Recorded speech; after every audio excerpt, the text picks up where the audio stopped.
going on, good people? It's Will, the range therapist. Just jumping on to answer another question that was submitted online. So the question was, how fast is too fast to process information? My squad mates say my splits are too slow, but I can't seem to speed up. Should I go faster, and how?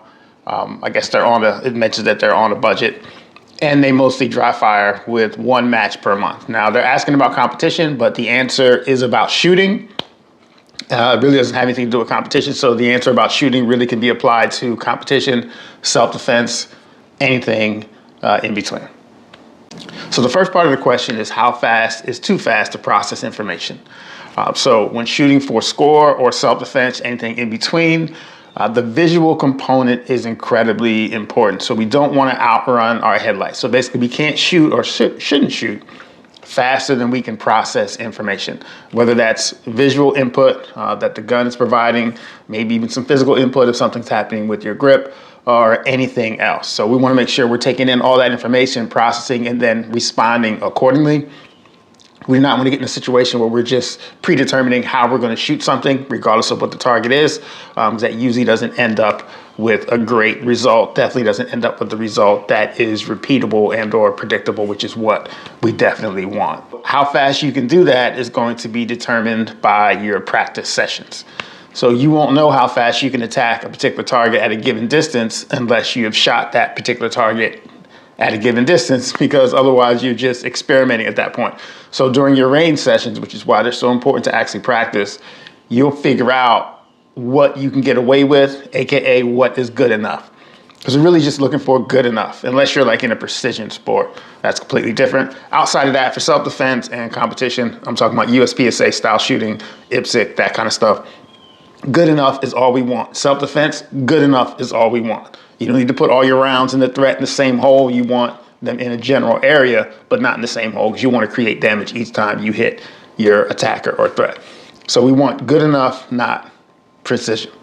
So if you challenge your vision and your body's or your brain's ability to process information that it's intaking, after a while, it will be able to do that at a faster speed, but it takes reps. Again, we're back to practice.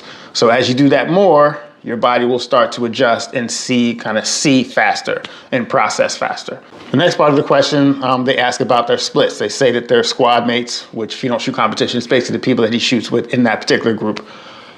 They're saying that his splits are too slow. Now splits, as far as trying to do things faster or sooner, splits can be risky, because if you speed up your splits, you're speeding up how fast you're pressing the trigger, which can cause some accuracy issues.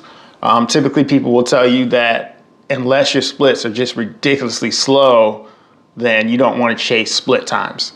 The difference between entry-level shooters all the way up to the best shooters in the world, again, I'm not just talking about competition, is their ability to manage recoil and do a whole bunch of other things that don't involve just pressing the trigger quickly. We can all press the trigger really fast.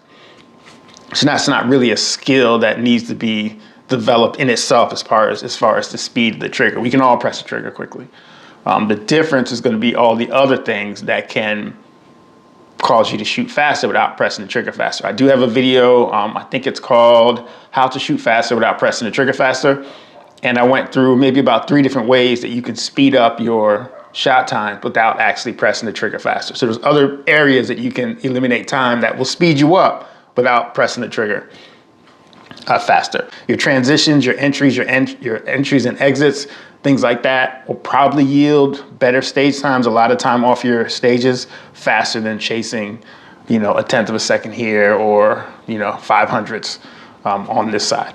But either way, that part, it's best to get with someone that has seen you shoot for that, whether it's instructor, or if that's not in the budget, then check with some knowledgeable shooters that have seen you shoot and get an idea of what you should work on going forward. Another point about going faster, a lot of times it's a confidence thing. Excuse me, we're gonna do what we feel comfortable, which is why sometimes when we're engaging targets, again, in any scenario, we might get sucked into a particular cadence because we feel comfortable there. We know at that rate we can place rounds on target, but you're not gonna get faster without going to practice and pushing that and getting outside of your comfort zone so that you have a new level of comfort, which is ultimately faster. So again, we're back to practice, which there's no really way to get around that part of it. And these things have to be done in live fire because you can't dry fire recoil management. And the last thing I would say is if you're on a budget, I 100% understand that. And I don't know from the question, it says that you're shooting 1 match per month. Are you practicing at all, or are you only shooting once per month? There's a real common trap that competition shooters fall into is to, excuse me, shoot too many matches and not have enough practice sessions. So for people that are shooting competition, they want to get better, you're gonna need to practice. A match is not practice. You can say a match is practice at competing, but it's not practice as far as, let's say you want to improve your transition. So I'm just picking something, right? Yes, you will have some transitions at a match, but you're only going to have so many reps, so many opportunities to improve something. And it takes a shit ton of reps to make something else a new habit. So we're talking about habit building. And it takes a lot of reps to do that. You're not going to get that at a match.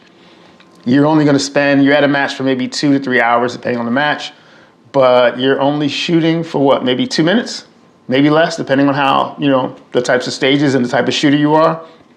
2 minutes of shooting is not going to be enough to really make a huge impact, especially if it's just once a month. So dry fire, make sure it's purposeful dry fire, maybe even dry fire a little more, but some of these things would have to be done at the range. So I would suggest maybe foregoing some matches and practicing more, because that is ultimately what's going to get better results as far as improving your skill set. So if you have to go to a match every other month, we can do that. Or if you need to maybe make some other budget adjustments, whether you're getting Starbucks each morning or whether you eat out a good amount, there's a lot of ways you can cut some things out of your budget that'll save you some money that you can then spend on ammo and match fees.